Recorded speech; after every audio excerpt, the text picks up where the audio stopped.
dikasih oleh Tuhan, bulan September ini adalah bulan yang sangat istimewa bagi RBC. Ini adalah tahun keempat sejak kita keluar dari Sitna dan Esek. Sekarang kita berada di Rehoboth. Ya, ini tahun keempat.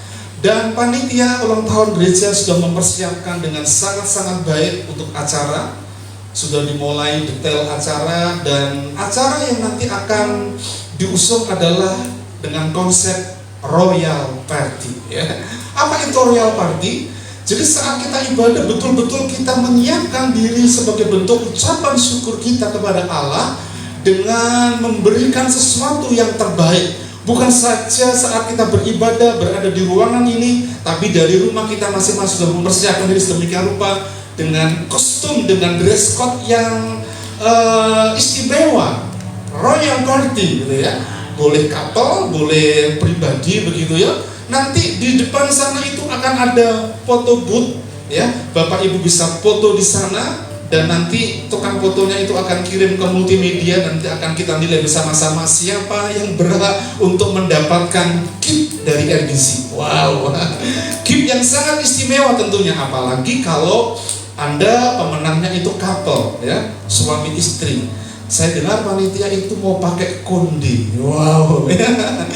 Juga akan ada woman RBC yang akan memberikan sesuatu kepada kita, sebuah pencerahan. Judulnya itu sangat menarik, Aku Bisa Yura. Yura itu ternyata bukan nama orang ya. Ternyata saya pikir itu nama orang. Yura itu tokoh yang akan tampil dalam satu penampilan di RBC. Ternyata itu adalah Yura, itu adalah bentuk apresiasi, bentuk sorak-sorak begitu ya. Benar begitu ya.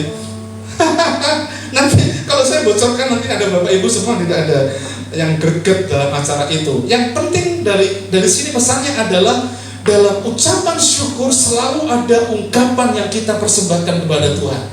Nah, pagi ini mari saya sama kita belajar, karena sepanjang bulan September kita akan dibawa untuk memahami bagaimana kita itu memiliki kehidupan yang diwarnai dengan ucapan syukur. Ya, ucapan syukur sepanjang bulan ini, sepanjang bulan September kita akan belajar bersama tentang bersyukur. Nah, pagi ini kita akan bersama-sama belajar satu kebenaran yang kita akan belajar bersama-sama, yaitu bersyukur untuk anugerah Tuhan yang sempurna. Mari kita akan baca dan ucapkan sama-sama 1, 2, 3.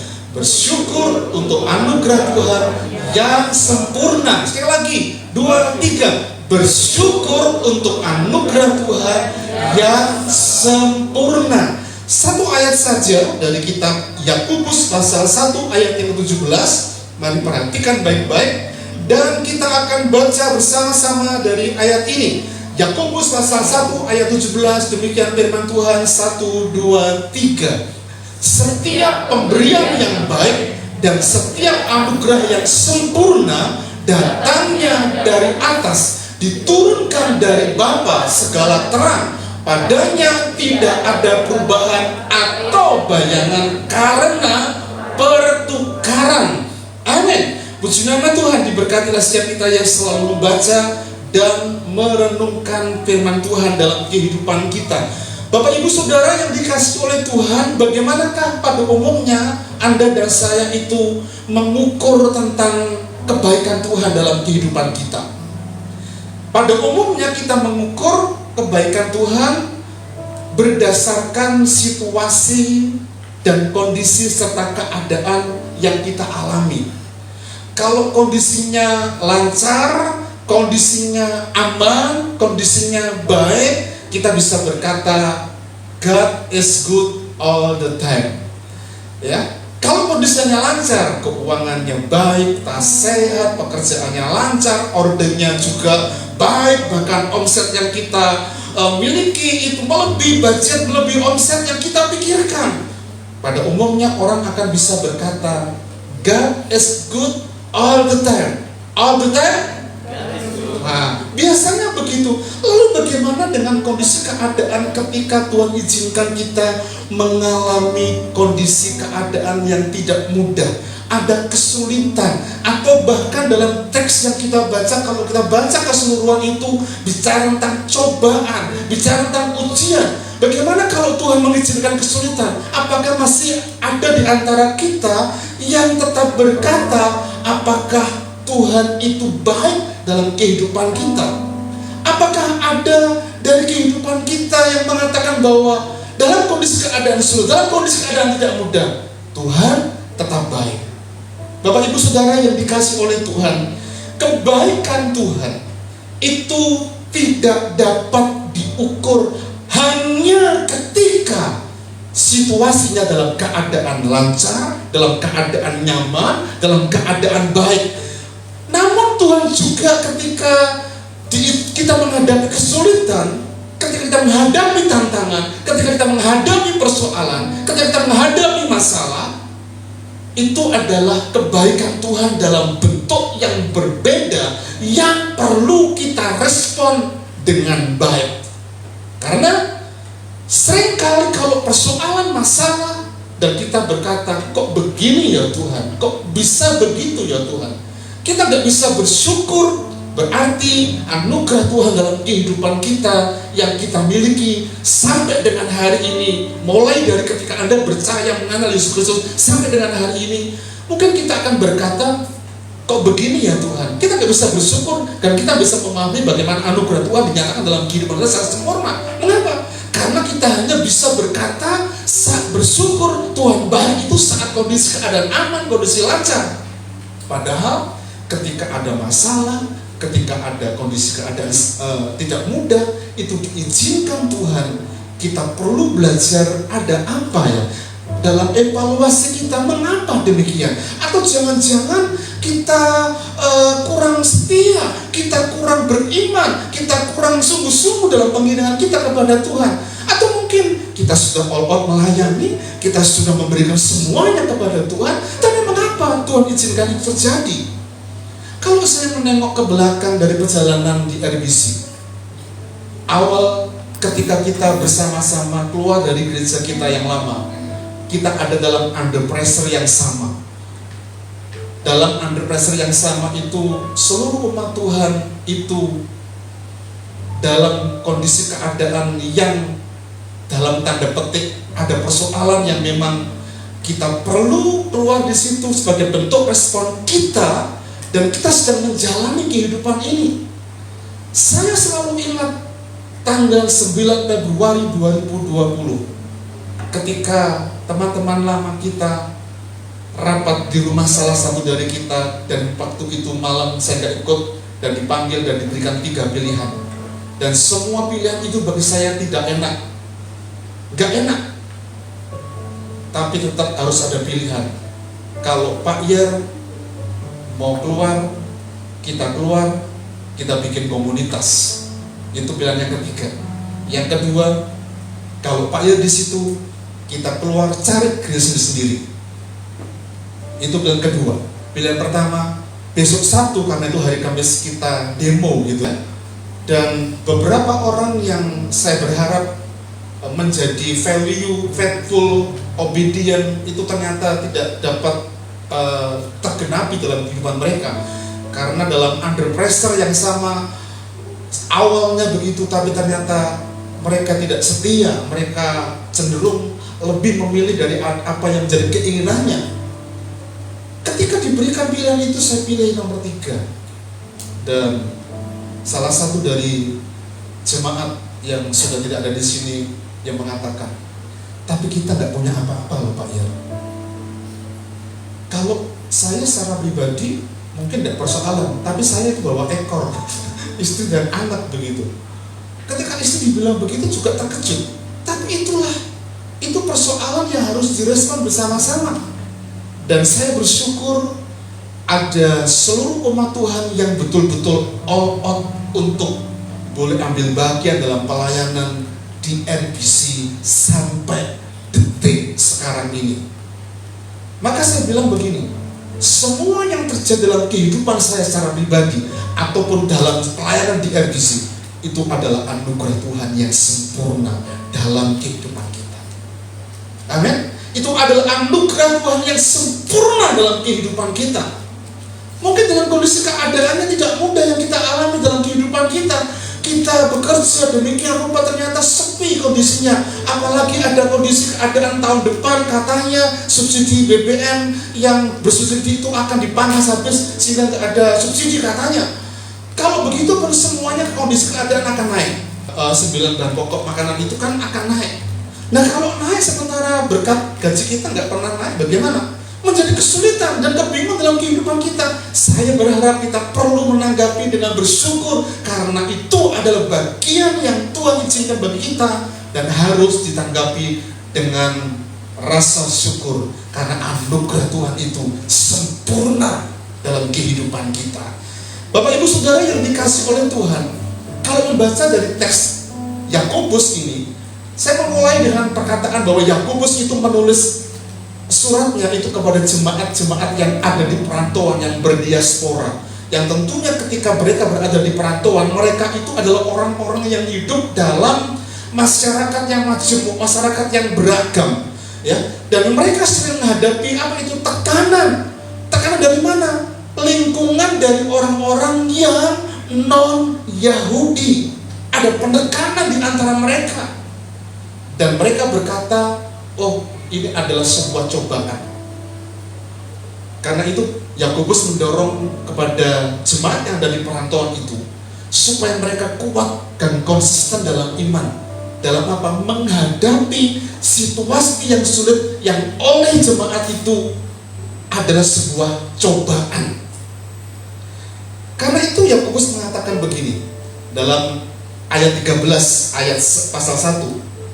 Apabila seorang dicobai, janganlah ia berkata pencobaan ini datang dari Allah.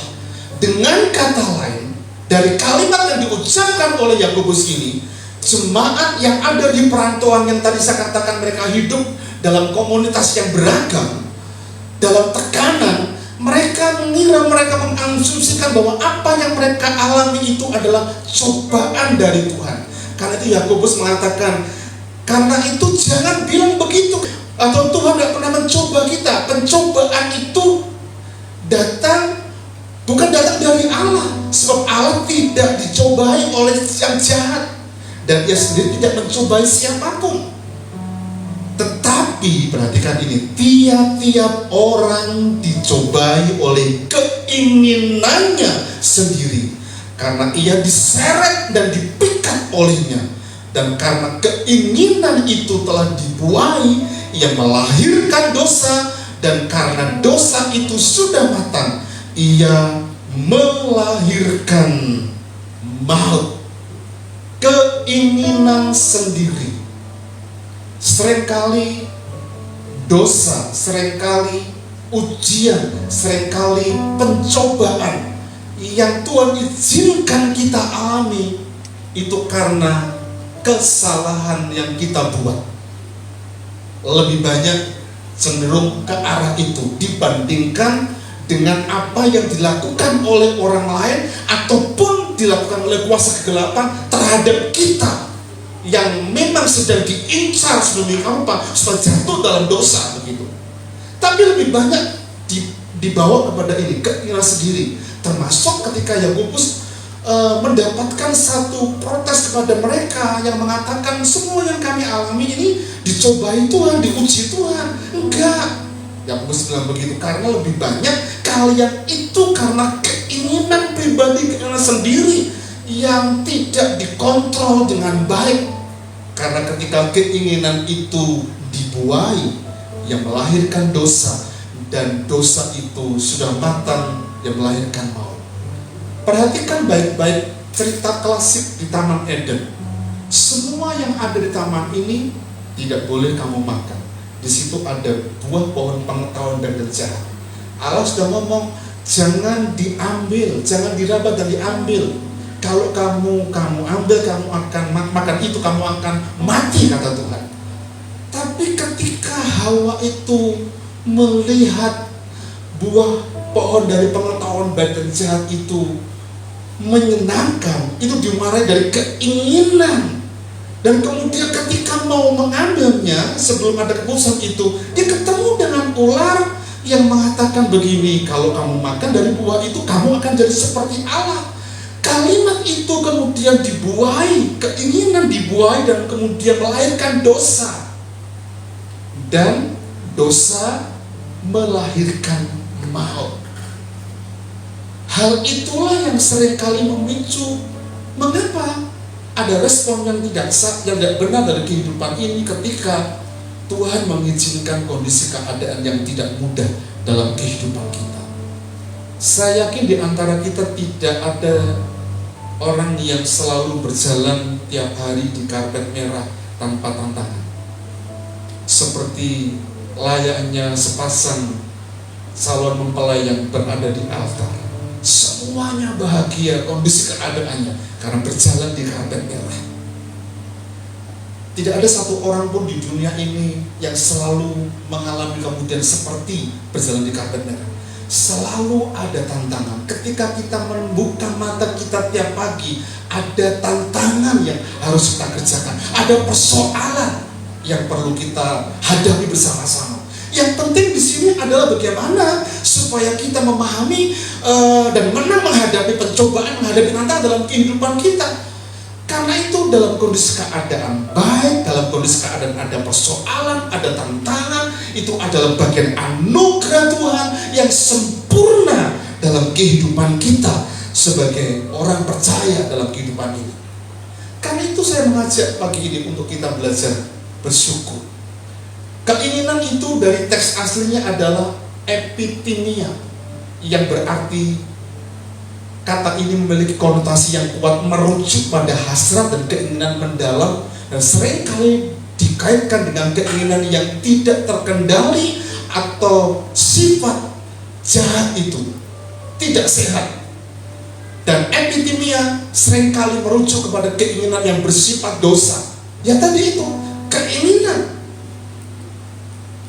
Bapak Ibu Saudara yang dikasih oleh Tuhan, mari kita belajar untuk mengendalikan keinginan kita ketika Tuhan izinkan sesuatu yang sulit dalam kehidupan kita. Keinginan dengan kebutuhan itu sangat jauh berbeda. Kalau Anda pergi ke mall, ke pasar, atau belanja bulanan, bawa uang pas dan jangan bawa kartu kredit ataupun ATM yang lainnya, bawa uang pas. Catat keperluan kita. Biasanya kalau ibu itu biasanya kalau bawa uang, bawa ATM, bawa kartu kredit di dompetnya, wah ternyata ada diskon besar nih, wah gaun luar biasa, diskon loh, diskon sudah diskon tapi harganya 500.000, dipasang di situ Tiongkok 1.500.000, wah diskonnya 50%, 1% lebih, beli ah. Sementara uang kita untuk belanja, untuk kebutuhan. Tapi keinginan yang dibuai tadi itu akan menjengkelkan suami kita kalau kita nggak kompromi, betul? Mari kita paham bersama-sama.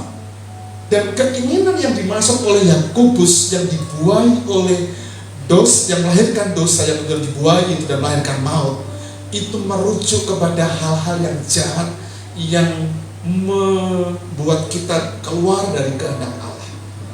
Tapi mari kita pahami, ketika kesulitan datang, persoalan datang, itu adalah anugerah Tuhan.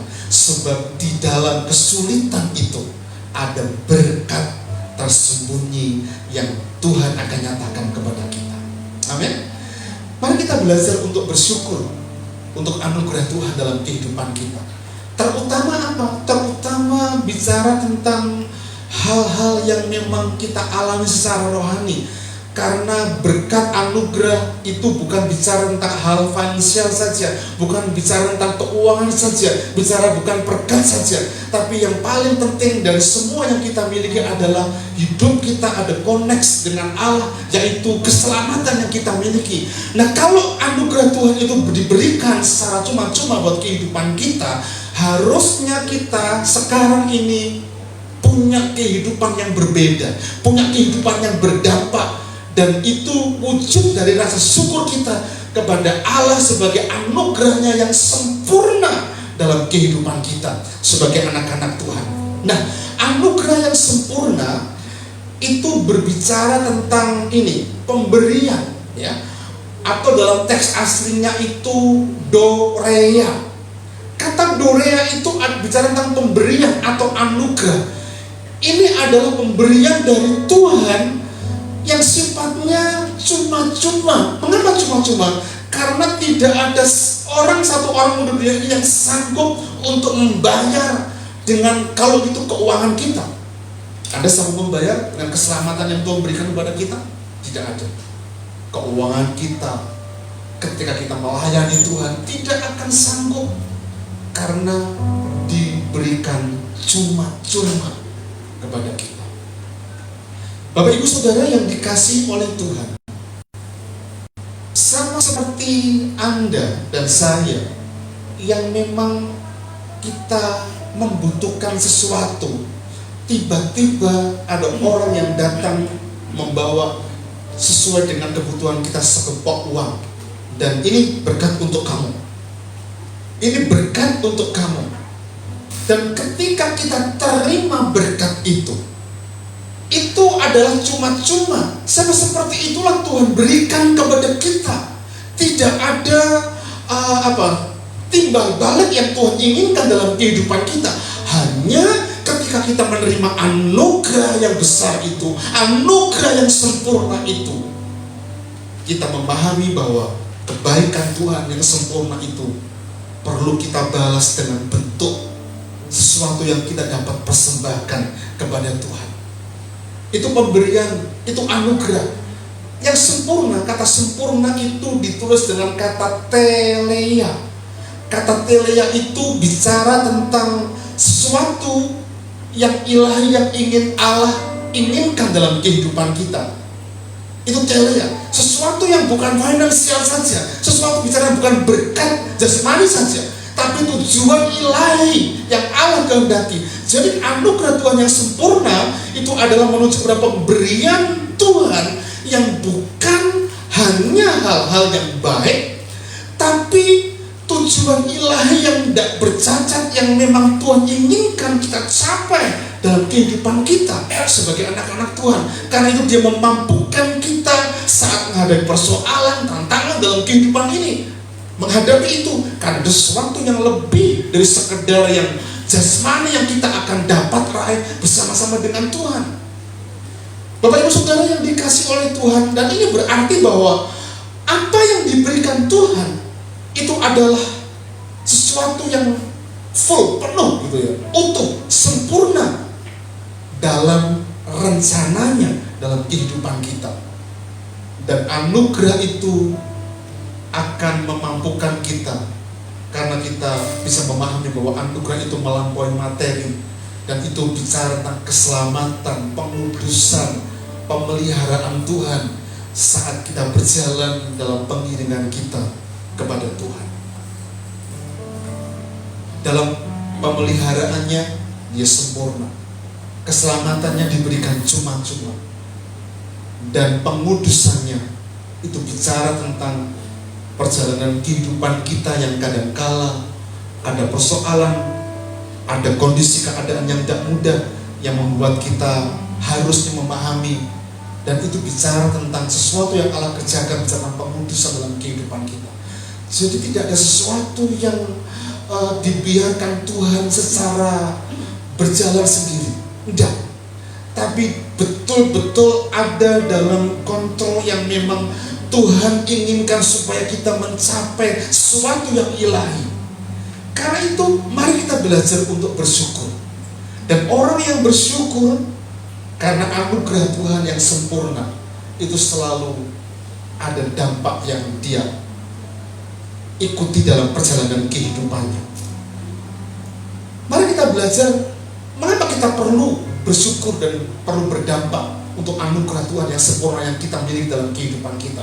Atau bagaimana sebetulnya anugerah Tuhan itu kita dapat nikmati dalam perjalanan kehidupan sebagai anak-anak Tuhan selanjutnya saat kita berjalan dalam pengiringan kita kepada Tuhan.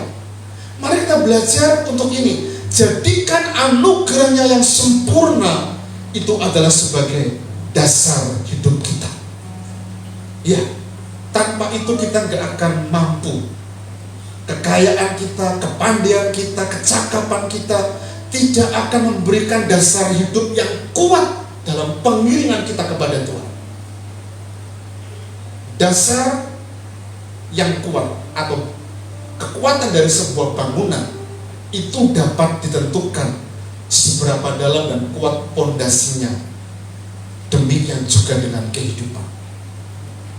Gambar yang saya tampilkan ini adalah pondasi gereja kita.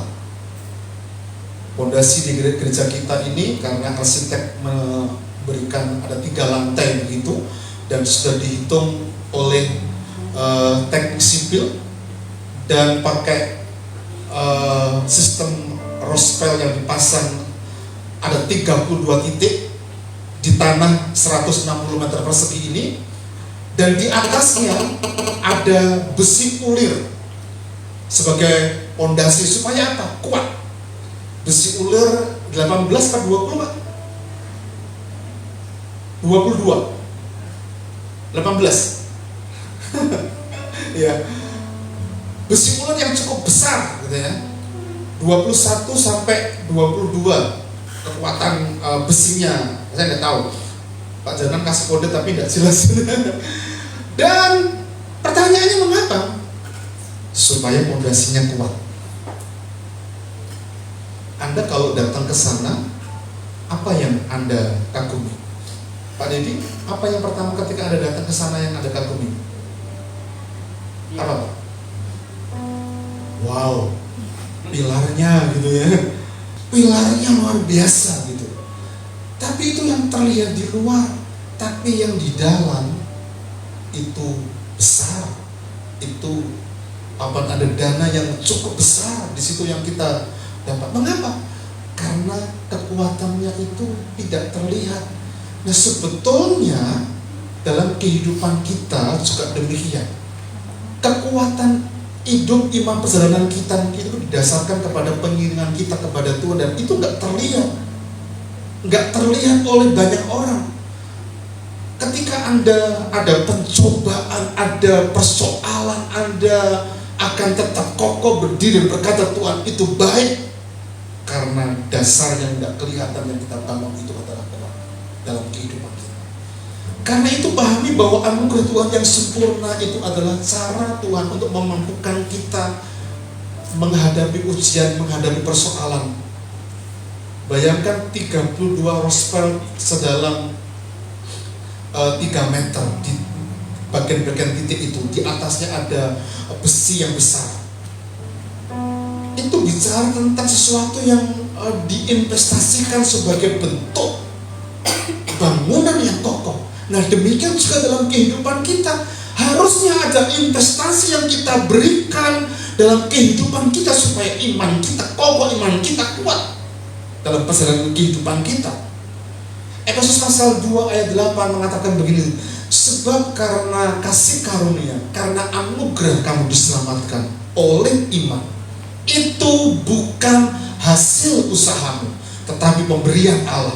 Dan itu bukan hasil pekerjaanmu. Jangan ada orang yang memegahkan diri. Bapak Ibu Saudara yang dikasih oleh Tuhan, mulai dari keselamatan yang kita terima, itu bentuk basic dasar sebagai anugerah Tuhan yang sempurna, yang perlu kita respon dengan baik-baik. Karena perjalanan kehidupan kita tidak hanya berhenti di situ, tapi akan terus berjalan mencapai waktu kesempatan yang akan datang.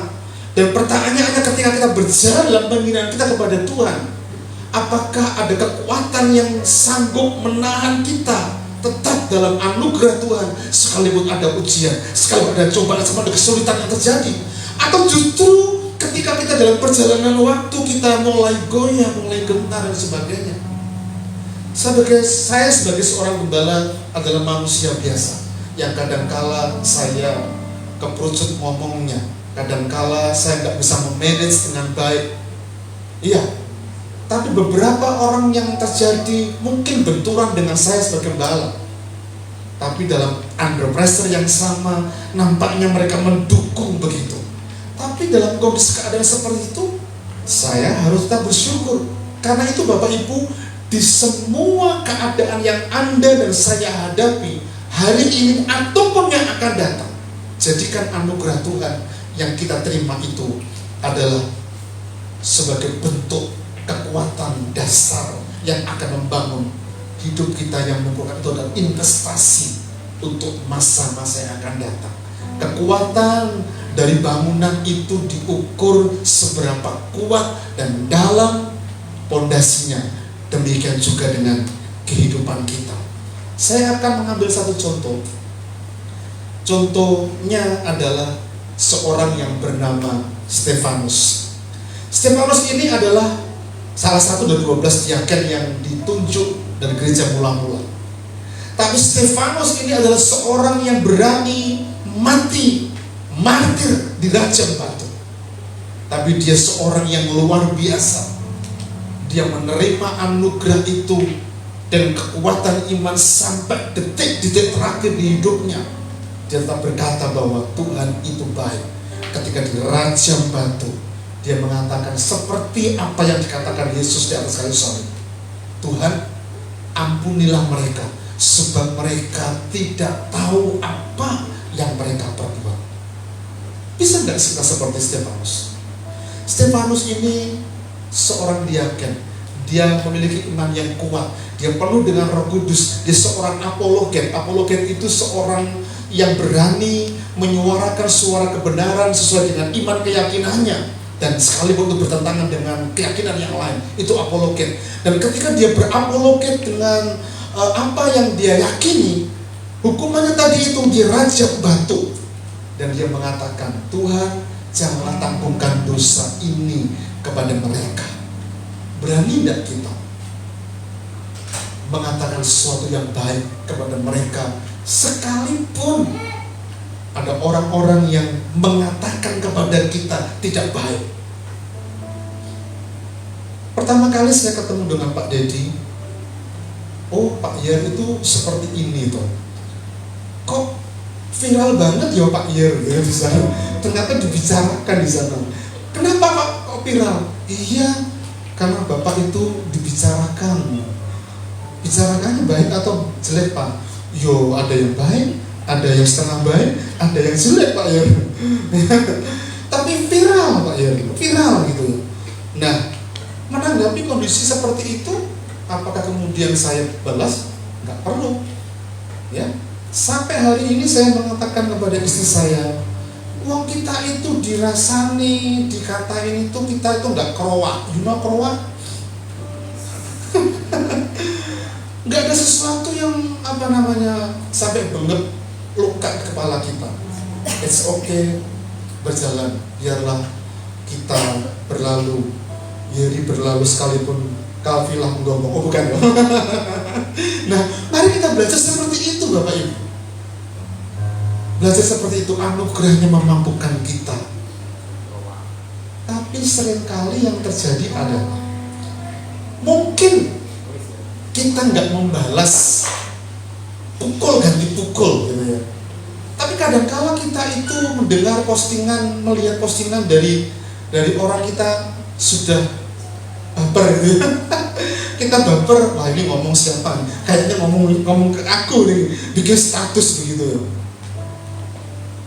Bapak Ibu, semua yang dilakukan di medsos ini halal menurut cara kita, tapi belum tentu halal bagi orang lain. Maksud saya adalah belum tentu itu berguna, bermanfaat bagi orang lain.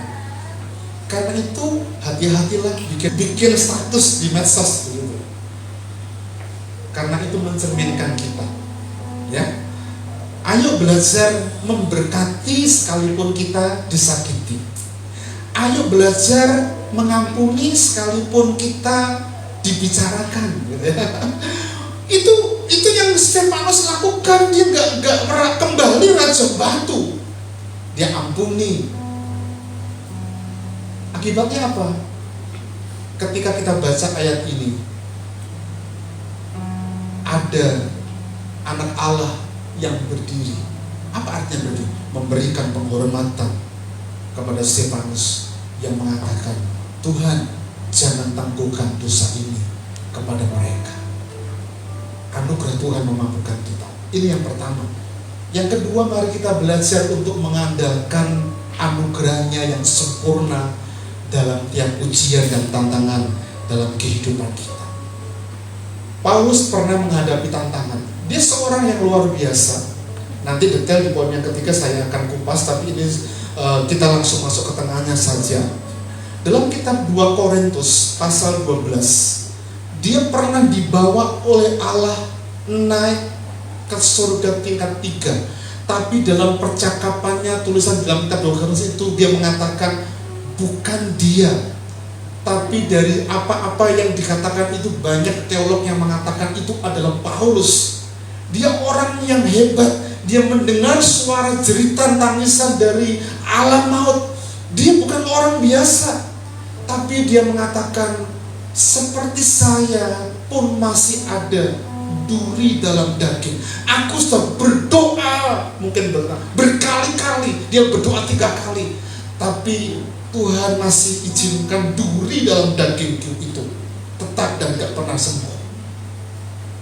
Dia punya penyakit yang itu disebut sebagai duri dalam daging bagi dia. Dan Tuhan ngomong begini, cukuplah kasih karuniaku bagimu, sebab justru dalam kelemahan kuasaku menjadi sempurna. Mengapa demikian? Dia memahami bahwa anugerah Tuhan itu sempurna. Makanya dia mengandalkan anugerah Tuhan sebagai bentuk menghadapi tantangan dan ujian dalam kehidupan ini. Pertanyaannya, apakah persoalan, apakah ujian yang kita hadapi di masa yang akan datang? Tidak ada satu orang pun yang tahu. Besar, kecil, atau setengah besar, itu pun tidak ada orang pun yang, tidak satu orang pun yang tahu.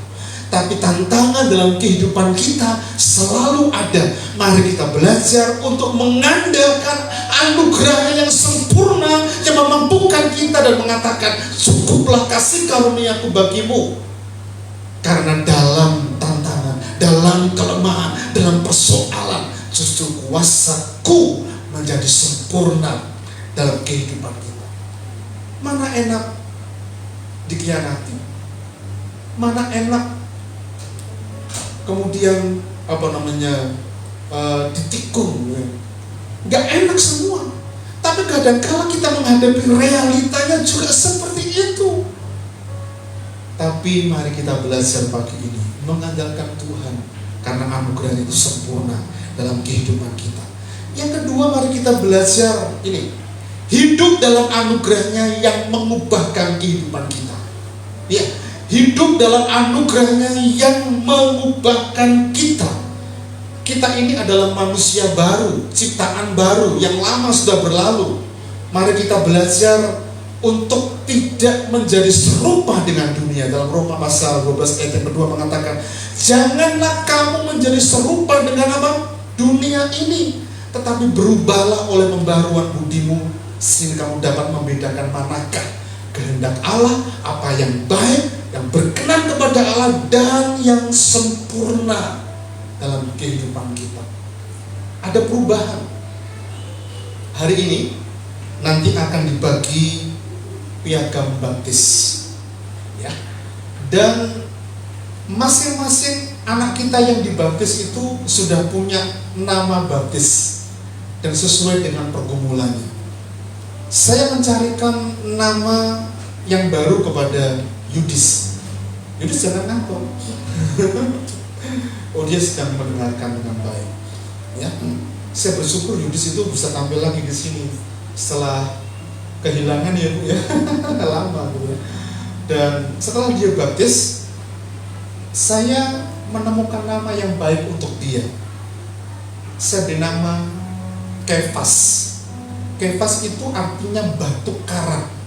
Batu karang yang kokoh, yang mendukung pekerjaan Tuhan. Saya berharap dari doa. Saya menemukan nama Citra. Citra itu dia sprinter, lari. Ada satu nama, ada yang tahu Alkitab yang mengatakan yang sprinter? Ahimas. Ahimas itu prajuritnya Daud, itu larinya kencang semua gitu. Yang Citra mungkin larinya seperti itu, harapan saya begitu.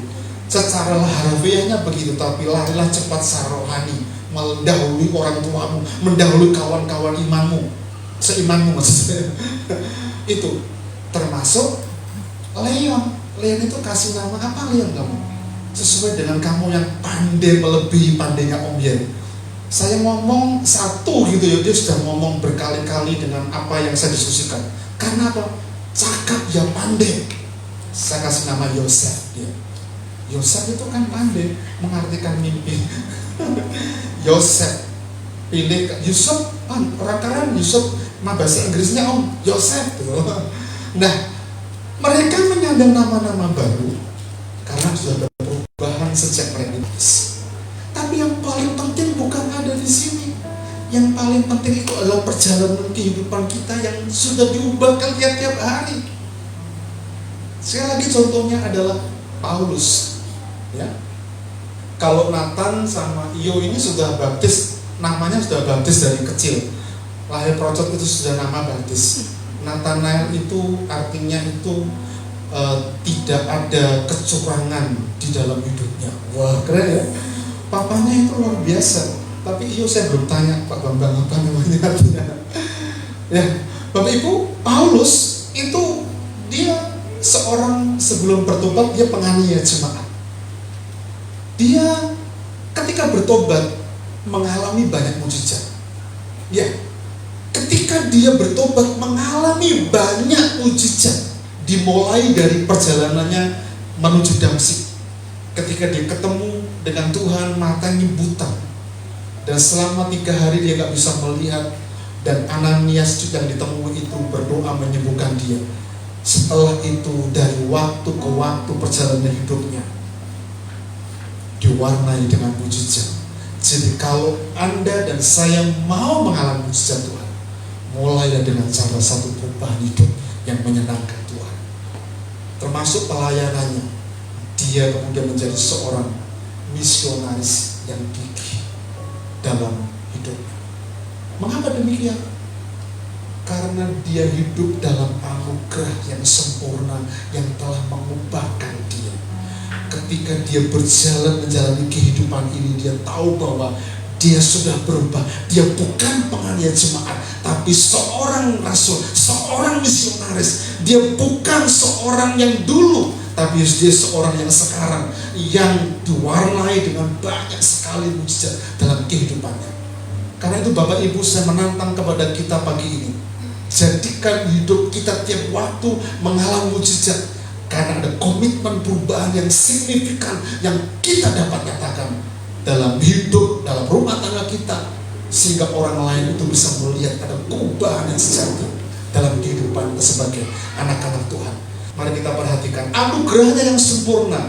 Itu adalah tujuan ilahi yang Allah inginkan untuk kita capai, dan dia memampukan kita. Yang terakhir, anugerah yang sempurna harus membuat kehidupan kita berdampak. Mari berdampak, hidupi anugerah Tuhan yang sempurna dalam kehidupan kita, sehingga kita boleh mengalami banyak hal dalam pengiringan kita kepada Tuhan.